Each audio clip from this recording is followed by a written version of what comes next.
আমাদের মস্তিষ্ক সত্যি বলতে অসাধারণ একটা জিনিস। এই তো আমাদের পৃথিবীর সবচেয়ে উন্নত প্রজাতি করে তুলেছে। কিন্তু কি হবে যদি আমাদের সবথেকে বড় শক্তিটাই মানে আমাদের এই মস্তিষ্কটাই আমাদের বিরুদ্ধে কাজ করা শুরু করে?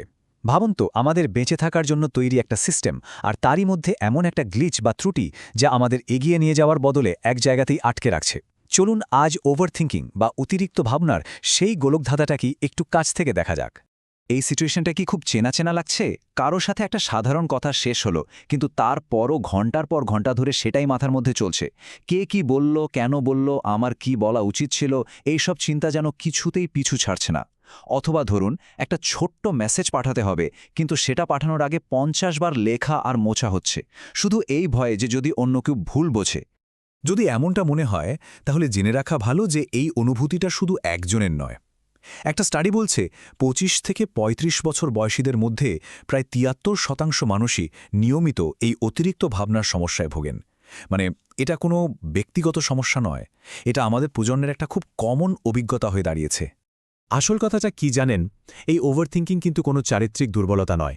এটা আসলে আমাদের মস্তিষ্কের একটা খুব পুরনো সার্ভাইভাল মেকানিজম, যা আজকের আধুনিক পৃথিবীতে এসে ঠিকমতো কাজ করতে পারছে না। ব্যাপারটা অনেকটা এরকম, ভাবুন একটা ফায়ার অ্যালার্ম যার কাজ হলো আগুন লাগলে বা ধোঁয়া দেখলে বেজে ওঠা, কিন্তু সিস্টেমটা এতটাই সেন্সিটিভ হয়ে গেছে যে এখন সামান্য ধুলোতেও সেটা তার স্বরে চিৎকার জুড়ে দিচ্ছে। আমাদের মস্তিষ্কের ভেতরেও ঠিক এমনই কিছু একটা ঘটছে। তাহলে প্রশ্ন আসতেই পারে, আমাদের মস্তিষ্ক কেন এভাবে কাজ করার জন্য তৈরি হলো? কেন আমরা এত বেশি ভাবি? এর উত্তরটা কিন্তু লুকিয়ে আছে আমাদের বিবর্তনের হাজার হাজার বছরের ইতিহাসে। ভাবুন তো, লক্ষ লক্ষ বছর আগের কথা।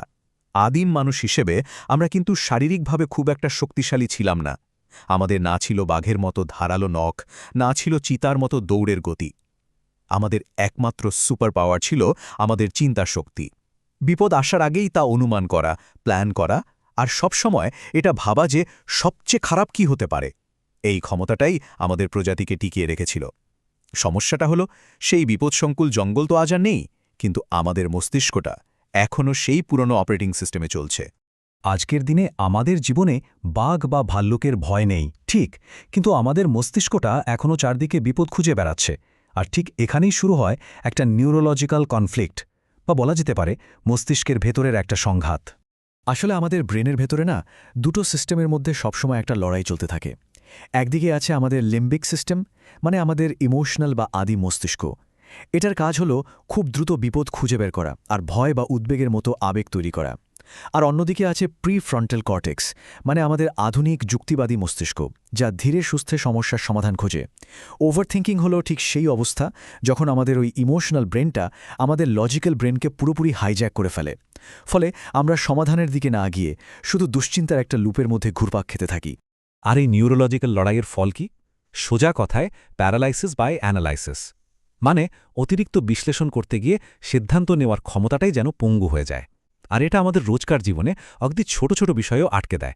যেমন ধরুন, সকালে অফিস বা কলেজের জন্য কি পোশাক পরা যায় তা নিয়ে ঘন্টার পর ঘন্টা ভাবা, 10টা জামা বের করে আবার 10টাই রেখে দেওয়া। আবার ধরুনই কোনো রেস্তোরাঁয় গিয়ে মেনু কার্ডের দিকে 10 মিনিট ধরে তাকিয়ে বসে থাকা, কিন্তু কি খাবেন সেটাই ঠিক করে উঠতে না পারা। কিংবা একটা সাধারণ টেক্সট মেসেজ, হয়তো কোনো বন্ধুকে প্ল্যানটার ব্যাপারে জিজ্ঞেস করবেন, কিন্তু সেটা পাঠানোর আগে বারবার এডিট করা হচ্ছে, কারণ মনে হচ্ছে শব্দচয়নটা ঠিক হচ্ছে না। আর এটা তো প্রায় সবার সাথেই হয়। কি সিনেমা বা সিরিজ দেখা যায়, সেটা ঠিক করতে করতেই এত সময় চলে যায় যে শেষে আর কিছুই দেখা হয় না। এই ছোট ছোট ঘটনাই কিন্তু বলে দেয় যে আমাদের মস্তিষ্কের অ্যালার্ম সিস্টেমটা সামান্য বিষয়েও কতটা ওভার রিয়্যাক্ট করছে। তাহলে এই পুরো চক্রটার সবচেয়ে বড় ক্ষতিটা কোথায় হচ্ছে? এই উক্তিটাই তার সারসংক্ষেপ। ওভারথিংকিং আমাদের কাজ করা থেকে আটকে রাখে। আমরা ভাবনার জালে এতটাই জড়িয়ে পড়ি যে আসল কাজটাই আর করা হয়ে ওঠে না। আর তার ফল কি? জীবনে যে গতিতে এগোনোর কথা ছিল সেই গতিটাই কমে যায়। কিন্তু সব চিন্তাই তো আর খারাপ না, তাই না? তাহলে কিভাবে বোঝা যাবে কখন আমরা প্রোডাক্টিভ চিন্তা করছি আর কখন ওভারথিংকিংয়ের ফাঁদে পড়ে যাচ্ছি? চলুন একটা সহজ টেস্ট করে ব্যাপারটা বুঝে নেই। এই টেবিলটা একবার দেখুন, খুব সহজ করে দেওয়া আছে। লক্ষ্য করলে দেখবেন প্রোডাক্টিভ চিন্তাভাবনা সবসময় একটা সমাধানের দিকে এগোয়, আর তার শেষে কোনো না কোনো কাজ থাকে। এতে মনে একটা স্বচ্ছতা আসে, মনে হয় যেন আমরা এগোচ্ছি।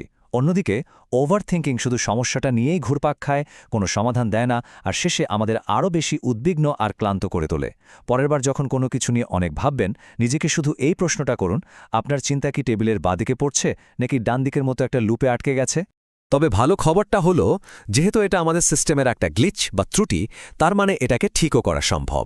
চলুন দেখি এই আটকে যাওয়া অ্যালার্ম সিস্টেমটাকে কিভাবে রিক্যালিব্রেট করা যায়। এখানে 3টি সহজ কিন্তু দারুণ কার্যকরী পদক্ষেপের কথা বলা হচ্ছে। প্রথমত, ভয়টাকে একটা নাম দিন। মানে কি হবে যদি ইন্টারভিউটা খারাপ হয়, এই অস্পষ্ট ভয়ের বদলে নির্দিষ্ট করে ভাবুন বা লিখুন, আমার ভয় হচ্ছে আমি হয়তো কঠিন প্রশ্নের উত্তর দিতে পারব না। যেই মুহূর্তে ভয়টাকে শব্দে প্রকাশ করা হয়, সঙ্গে সঙ্গেই নিয়ন্ত্রণটা আমাদের ইমোশনাল ব্রেন থেকে লজিক্যাল ব্রেনের কাছে চলে আসে। দ্বিতীয়ত, ভাবার জন্য একটা টাইম লিমিট সেট করুন। ঠিক করুন, আমি এই বিষয়টা নিয়ে ঠিক 15 মিনিট ভাবব, তারপরই কাজে লেগে পড়ব। আর 3 নম্বর এবং সবচেয়ে জরুরি, ছোট্ট একটা স্টেপ নিন। কাজটা নিখুঁত বা পারফেক্ট হওয়ার দরকার নেই, শুধু শুরু করুন। মোমেন্টাম বা গতিটাই এখানে আসল। এই কথাটা একদম মনের মধ্যে গেঁথে নিন। Action is the antidote to thought. ভাবনার চক্র ভাঙার সবচেয়ে শক্তিশালী উপায় হল কাজ করা। যখনই মনে হবে চিন্তার সাগরে ডুবে যাচ্ছেন, তখনই নিজেকে ছোট্ট কোনো একটা কাজে ব্যস্ত করে ফেলুন। আর একদম শেষে সবথেকে কাজের যে কৌশলটা, সেটা হলো গোল সেট করার পদ্ধতিটাই বদলে ফেলা। আমরা প্রায় ফলাফল ভিত্তিক লক্ষ্য ঠিক করি, যেমন এই সম্পর্কটা সফল হতেই হবে। এটা আমাদের উপর প্রচণ্ড চাপ তৈরি করে, কারণ ফলাফল তো সবসময় আমাদের হাতে থাকে না। এর বদলে কর্মভিত্তিক লক্ষ্য ঠিক করা যাক, যেমন আমি তার সাথে মন খুলে কথা বলবো। কাজটা কিন্তু সম্পূর্ণ আমাদের নিয়ন্ত্রণে। যখন মনোযোগটা ফলাফলের বদলে কাজের ওপর থাকবে, তখন দেখবেন অতিরিক্ত ভাবনার চক্রটা আর আমাদের অকেজো করতে পারছে না। তাহলে এবার ভাবার নয়, কাজ করার পালা।